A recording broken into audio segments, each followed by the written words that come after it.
Olá, um bom dia para você. Os senadores aprovaram ontem a atualização da Lei Geral das Telecomunicações, que segue para a sanção. Durante a sessão, foi lida a indicação de Augusto Aras para o cargo de Procurador-Geral da República e confirmadas as datas de votação da reforma da Previdência.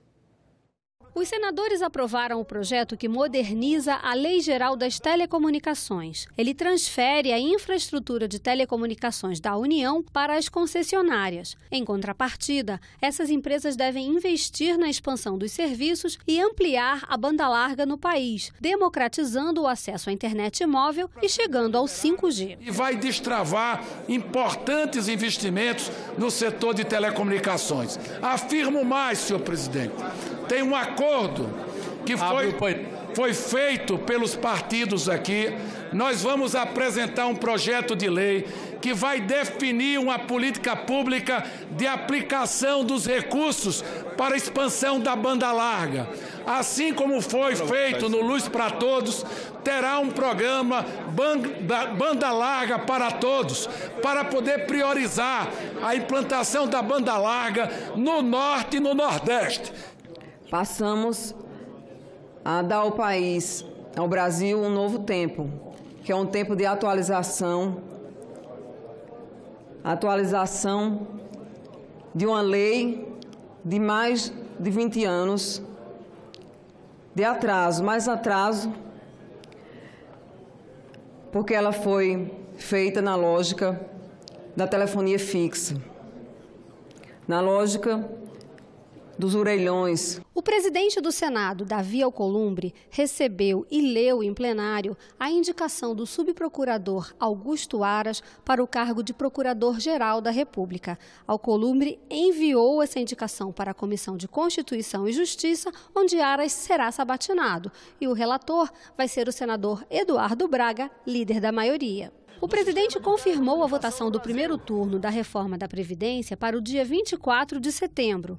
O segundo turno deve ser entre 3 e 10 de outubro.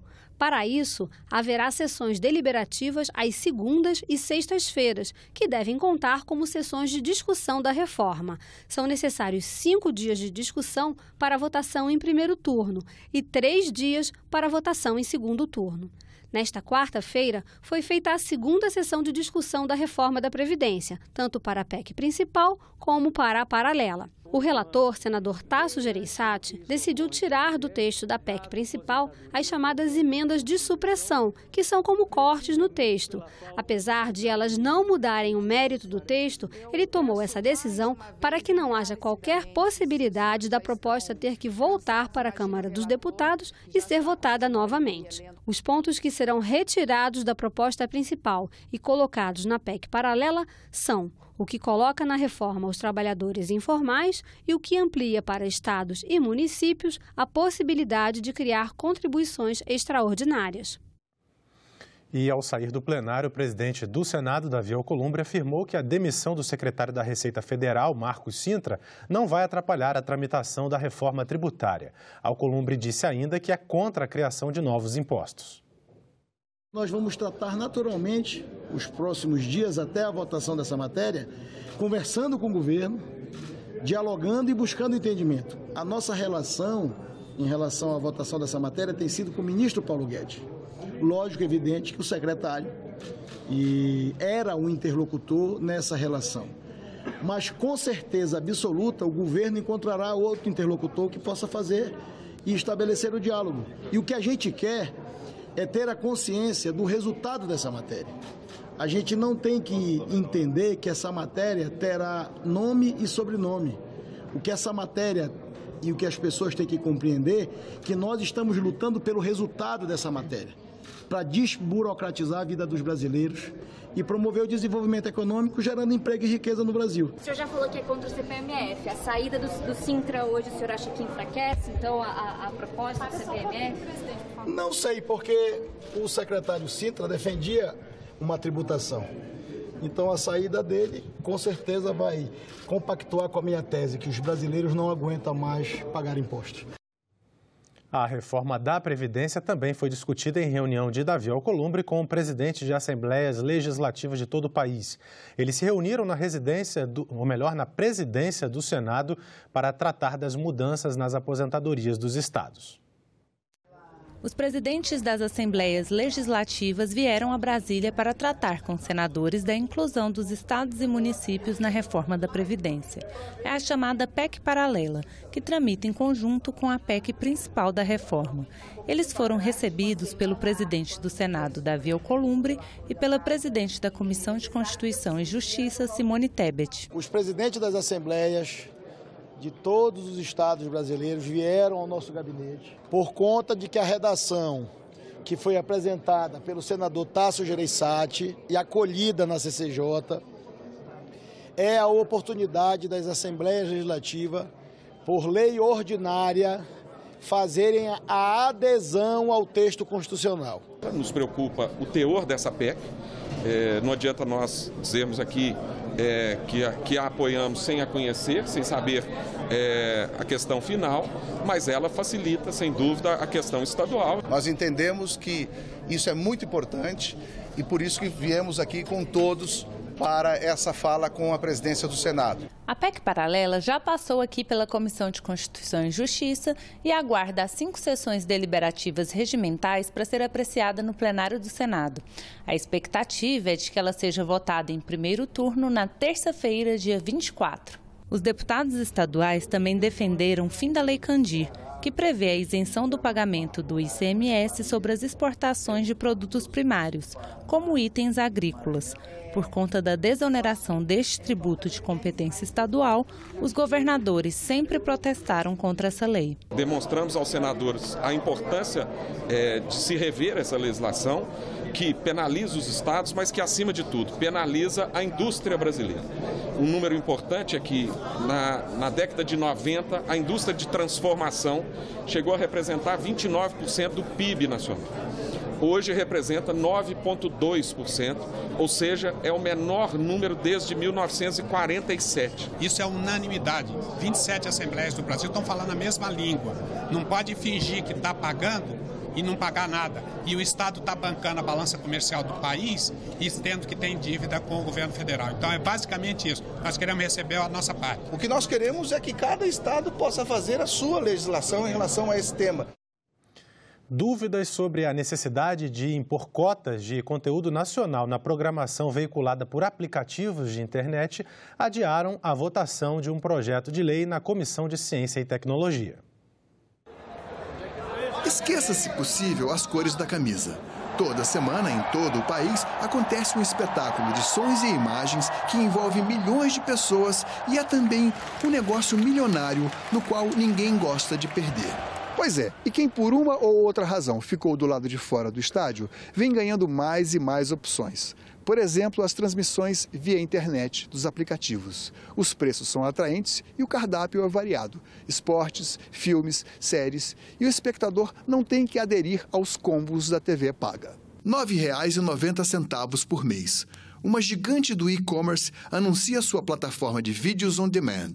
As TVs por assinatura reclamam da concorrência de quem não paga ICMS, nem tem obrigações como assistência técnica, nem cota de programação nacional. Isso porque as transmissões via rede não se enquadram na lei do SEAC. Se esse projeto de lei passar, for aprovado, o mesmo grupo econômico vai poder exercer todas as atividades da cadeia, poderá produzir, programar, empacotar e distribuir conteúdo. O projeto elimina as restrições à propriedade cruzada de distribuidoras e produtoras de conteúdo audiovisual estabelecidas na lei de 2011. Mas a discordância ocorreu em outro ponto. Como o relatório separa os conteúdos veiculados via internet das obrigações das TVs por assinatura, os senadores manifestaram dúvidas sobre a inclusão desse item e de suas possíveis consequências. A nossa posição não é contra isso, necessariamente. É que nós vamos jogar um dos tipos de veiculação no limbo regulatório. Não vai estar regulado. Na verdade, alguns podem até ver isso como uma burla mesmo. Porque aos poucos o mercado audiovisual, radiodifusão, vai dissolver e vai todo emergir para a internet. Nós temos hoje uma obrigatoriedade que as empresas produtoras de conteúdo respeitem um percentual para a produção nacional. Porque o que está colocando aqui é que se nós não criarmos, senhores senadores, regras não para proteger, mas para incentivar o audiovisual nacional, nós vamos fazer com que tudo que venha de fora, que é mais barato, o que eu me permito chamar de junk food, se torne o conteúdo da televisão brasileira. Como não houve acordo para a votação, a comissão decidiu adiar a discussão do projeto de lei para a próxima semana.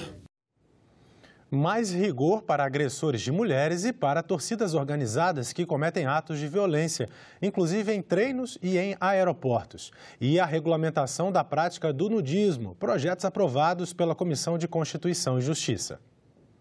O texto estabelece que os espaços naturistas deverão ser autorizados pelo poder público, estar devidamente sinalizados e situados em áreas destinadas exclusivamente para a prática. As autoridades municipais poderão condicionar a licença a determinados limites de área ou períodos do ano. De acordo com o projeto, menores de idade só poderão frequentar espaços naturistas acompanhados dos pais ou responsáveis. O naturismo moderno é bem organizado e difundido em todos os continentes, ocorrendo congressos mundiais desde o ano de 1951. No Brasil existem 17 associações em 9 estados e no Distrito Federal. Estabelece limites para o naturismo no Brasil. E as circunstâncias, isso aí significa que não liberou geral, como poderia haver um risco no país. Senadores também aprovaram um projeto que prevê regras mais rígidas para punir atos violentos praticados por torcidas organizadas.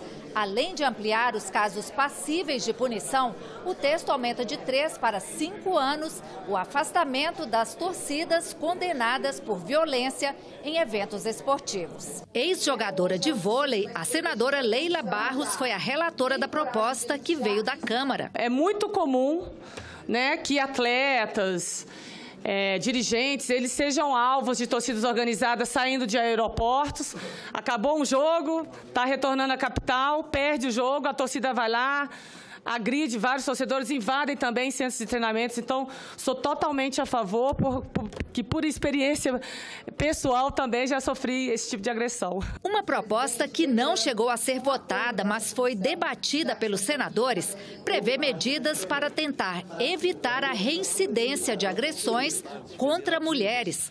O texto estabelece a exigência de laudo psicológico para a revogação de prisão preventiva de agressores. Dados divulgados esta semana pelo Anuário Brasileiro de Segurança Pública mostram que o feminicídio e estupro cresceram no país. Foram mais de 60 mil casos de violência sexual em 2018. Vou solicitar ao nosso Observatório da Mulher contra a Violência, que foi criado graças a um projeto de minha autoria, com apoio de toda a bancada de mulheres e todos os 81 senadores. Eu vou, de ofício, então, sei que é uma unanimidade dos colegas, solicitar ao Observatório que faça uma análise detalhada desse anuário, para que possamos, no momento oportuno, estar debatendo esse assunto aqui. Nessa casa, nós mulheres temos que nos unir junto aos homens aqui, para tentarmos implementar leis e, junto com o Executivo, políticas públicas para coibir essa violência. Só no Distrito Federal, o aumento de um ano para o outro, de 2018 para 2019, 52%. Quando tem a prisão através da Lei Maria da Penha, eles presos, quando voltam com mais ódio, ou raiva, ou vingança, ressentimento e mágoa. E aí é preciso se fazer o exame psicológico para ver se ele tem condição de sair da prisão ou não. E a agressividade contra a mulher é uma coisa que é insuportável e nós temos, enfim, uma sociedade machista que ainda age dessa maneira. O impacto na imagem do Brasil no exterior com a crise dos incêndios na Amazônia foi tema de audiência pública na Comissão de Agricultura e Reforma Agrária.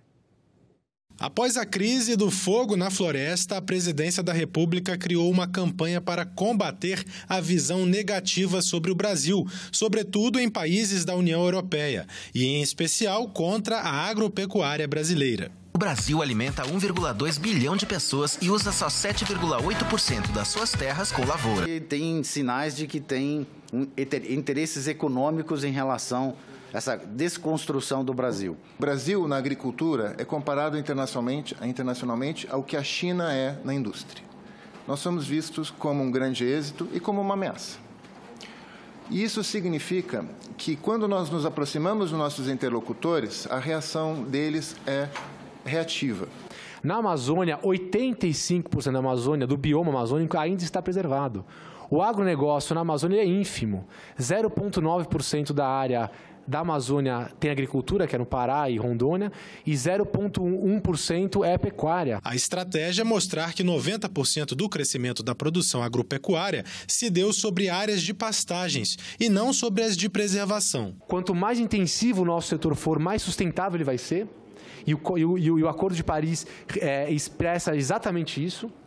E o nosso grande desafio é combater a ilegalidade, que é algo localizado, marginal, que não representa a nossa agricultura brasileira, mas que tem um grande potencial de impactar a nossa imagem. A nossa meta para 2030, indicativa ainda, a ser confirmada, de 43% de redução das emissões de gases de efeito estufa, é extraordinária. Nenhum país rico, nenhum país em desenvolvimento, nenhum país grande, nossos competidores na área agrícola, nenhum deles tem compromisso similar. A Confederação da Agricultura e Pecuária do Brasil cobra mais assistência técnica para os cerca de 500 mil produtores rurais da Amazônia brasileira. Existem em torno de 3.500 assentamentos rurais que as pessoas estão lá jogadas lá sem nenhuma espécie de assistência. Quando surge alguém é para trazer um auto de infração. Utiliza-se quando o pequeno produtor que não tem maquinário, não tem condições e acaba fazendo o uso do fogo, da queima controlada no seu imóvel, ele acaba sendo punido por isso. A senadora Soraya Tronic disse que foi a Alemanha tentar desfazer essa imagem negativa. A guerra que a gente vive é uma guerra de informação, é uma guerra de tecnologia, uma guerra de internet, e nós não sabemos lidar com essa guerra. Quais são as armas para essa guerra? Então nós estamos assim tateando esse novo mundo, e é uma guerra muito pesada que pode destruir uma economia, destruir um país, destruir pessoas, destruir reputações. A Comissão de Assuntos Sociais aprovou proposta que obriga empresas causadoras de desastres ambientais a arcar com os custos previdenciários de todas as pessoas prejudicadas no acidente. O projeto deve seguir para análise da Câmara dos Deputados. Na década de 1980, tivemos o caso do Césio 137, em Goiânia. O Brasil vivia ali o maior acidente radioativo do país. Passados 3 décadas, novas tragédias ambientais. Rompimento de barragens em Mariana e Brumadinho, centenas de mortos. Os senadores da Comissão de Assuntos Sociais querem que os responsáveis por desastres ao meio ambiente, com consequências à população, assumam imediatamente os custos previdenciários, sem prejuízo da responsabilidade criminal, civil e trabalhista. O objetivo é não permitir a perda da condição de segurado da Previdência por falta de pagamento pela empresa. Quando há um crime ambiental e a população é prejudicada, se perdem vidas, outros ficam com sequelas e não tem como se manter. Consequentemente, a empresa responsável por aquela catástrofe ambiental terá que pagar a previdência daquelas famílias para que eles possam, então, receber a pensão adequada. E agora a gente confere a programação das comissões do Senado para amanhã desta quinta-feira. Às 9 horas, na Comissão de Direitos Humanos, está na pauta o projeto que obriga a divulgação de cadastros de desaparecidos na TV. Às 10 horas, na Comissão de Meio Ambiente, audiência pública para avaliar a Política Nacional de Mudança do Clima. Na Comissão de Relações Exteriores, os senadores sabatinam indicados para representar o Brasil na Guiana e nas Nações Unidas. Na Comissão de Transparência, Governança, Fiscalização e Controle e Defesa do Consumidor, o destaque da pauta é o projeto que torna obrigatória a presença de extintor de incêndio nos veículos. A Semana do Amapá, em comemoração pelos 76 anos de criação do território federal, termina hoje com culinária amapaense no restaurante dos Senadores. Nessa quarta-feira, 2 eventos comemorativos marcaram a data. No café da manhã, o presidente Davi Alcolumbre recebeu artistas e autoridades do estado. Em seguida, houve o plantio nos jardins da residência oficial de uma muda da bacabeira, que produz abacaba. A árvore tem todo um simbolismo para os amapaenses. Quando os portugueses chegaram lá, os índios se referiam àquele local como Macapaba. Macapaba virou Macapá, que significa a estância das bacabas, um local de muita abundância de bacabas. Na sessão, uma presença cultural forte e festiva, no canto do hino nacional, do hino do estado e no batuque e dança do Marabaixo. Senadores de outros estados participaram das homenagens. É um estado novo como o estado brasileiro, mas que preside mais uma vez o Congresso Nacional. Nos discursos dos senadores da bancada, um pouco da história da região, da riqueza e encantos da natureza e gratidão. Somos Brasil porque lutamos para ser Brasil. Nós poderíamos ter nos curvado a bandeira tricolor francesa. É uma história de luta, de disputas e justiça seja feita. Uma história de vitórias. Portugueses, franceses e holandeses invadiram e disputaram nossas terras, nossa floresta e principalmente a foz do Rio Amazonas. Somos a única capital banhada pelo Rio Amazonas. Depois da sessão, Alcolumbre relembrou que já foi vereador do Macapá e que tem defendido a pauta municipalista. Muito importante as pessoas entenderem que a vida das pessoas acontece onde elas vivem, onde elas moram, onde elas estão. A vida acontece nos municípios, nos estados e, com certeza, a honra e o privilégio de ocupar o Senado Federal nesse momento histórico é também a honra e o privilégio da responsabilidade de tratar essas regiões mais esquecidas do poder central. Depois da homenagem, o grupo de Marabaixo também se apresentou na rampa do Congresso Nacional.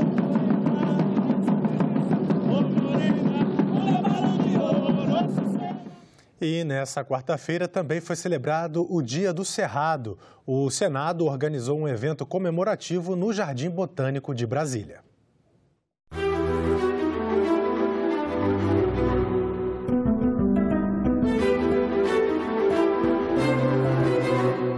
O objetivo desse tour, dessa trilha interpretativa aqui no Jardim Botânico, é justamente a lembrança ao Dia do Cerrado, homenagem ao Dia do Cerrado. É uma data comemorativa, dia 11 de setembro, e nós conseguimos agendar então com um doutor em botânica, Marcelo Kuhlmann, uma visita ao Cerrado. O objetivo é justamente conscientizar o corpo funcional da casa da importância desse bioma, bem como lembrar o Dia do Cerrado e a importância de toda a flora do Cerrado, seja para a economia local, seja também para a própria biodiversidade do nosso país. Essa trilha é uma trilha de reconhecimento de espécies da flora do Cerrado. O Cerrado é nosso quintal, nossa casa, e a ideia é trazer um pouco as pessoas para essa imersão, de pararem um pouco e olharem para as plantas, verem as diferenças, a diversidade de espécies, de flores, de frutos, formatos, enfim, para apreciarem a vegetação do Cerrado. Esse aqui é o famoso pé de piqui, uma das árvores símbolos aí do Cerrado. É uma fruta que usa para tudo, Ele tem o fruto que dá a polpa, tem o óleo que é muito rico em antioxidante. Fruto carnoso é uma adaptação da planta para atrair bicho, Então por isso tem que ter cheiro forte, odor forte. E nós também somos bichos, Esse aqui é o frutinho seco, que ele também é muito rico em óleo essencial. E dá essa sementinha com essa polpinha branca, que é uma balinha. Dá pra ficar chupando ali, é uma balinha. Tem uma semente grande e você só vai ficar chupando a semente. Só a parte de dentro, só a parte de dentro. E aí cheira, esmaga e cheira.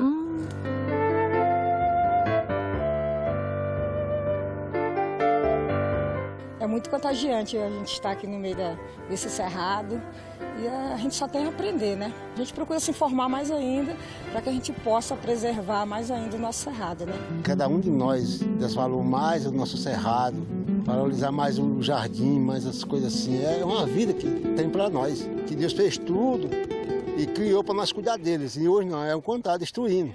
Nós não podemos destruir, podemos cuidar deles, ver que temos vida, temos águas, que sem ela não somos nada. Porque a natureza nos ensina a fazer aquela forma que ela é.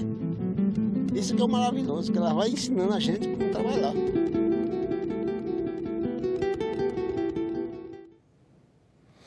Ficamos por aqui. Você pode rever as reportagens desta edição na nossa página na internet, senado.leg.br/tv. Às 10 horas da manhã está marcada a sessão especial no plenário do Senado para comemorar os 75 anos da Confederação Nacional dos Estabelecimentos de Ensino. Muito obrigado pela sua companhia e continue sintonizado aqui na TV Senado.